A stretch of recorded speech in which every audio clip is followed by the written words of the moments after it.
This is a video to show you how to make a payment for your Bursar account. There are 3 different options. You can pay as a student, pay as a guest, or pay as an authorized user. This video is going to cover paying as a guest and paying as a student.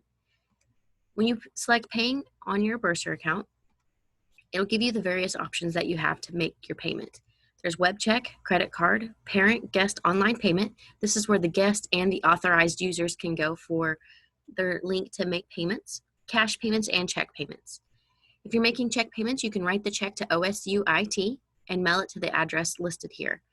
If you send in a check or you pay online with a check and that check is returned, there is a $20 insufficient funds fee that is added to your Bursar account. If you're paying as a student, you want to log into your OSUIT account. And when you log into the OSUIT account, one thing I want to point out is to make sure that you are on the OSU Institute of Technology tab at the right-hand side here. Once you get into your Bursar account, it's going to automatically show you the balance due on your account. So since I am not a student, I am not going to have a balance on mine. It's going to show that it's 0. So if you had a balance of, say, $3,000, it would automatically populate in here. That does not mean you have to pay $3,000. It's just populating the full balance in here. So for this example, I'm going to show that I'm paying $5. Now, since I have a 0 balance, this puts me over my balance, and it's going to ask me, do you really want to make this payment? Yours would not show you that. Here you can select the way you want to make your payment. You can do it by electronic check, which is free.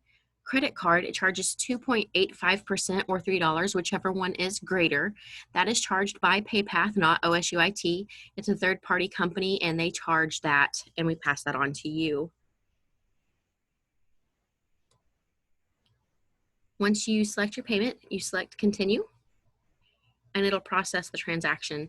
Since I do not have a balance and I'm not actually making a payment, I won't finish this part where I continue to PayPath, but it'll direct you through the rest of the steps and get it applied to your account.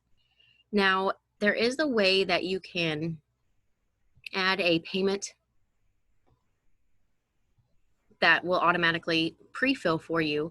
And if you go up here where I went to my profile, payment profile, you can automatically put your checking account in here to save for future transactions. Whenever you're putting this information in here, just a quick little FYI, you can check mark this box right here and it'll automatically save it as your refund account if you want that as well. If you are paying as a guest,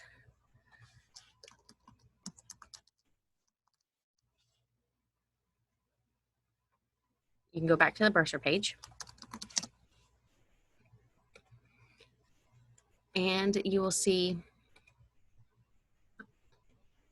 this guest payment link.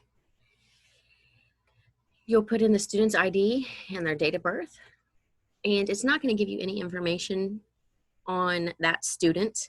If you want that kind of information, you may want to ask the student to set you up as an authorized user. Here, you can just put in the amount you want to pay. And remember, I have a 0 balance, and so it's going to say, hey, this is more than what is owed on the account, and it's not going to let me process it. But typically, you'll be able to follow the prompts and finish this transaction the way that you would any other normal transaction. If you have any questions, our information is listed here on the Bursar's office home. Watch our other video to see how to add someone as an authorized user. And if you have any questions, like I said, just please reach out and we're happy to help you with anything you may need.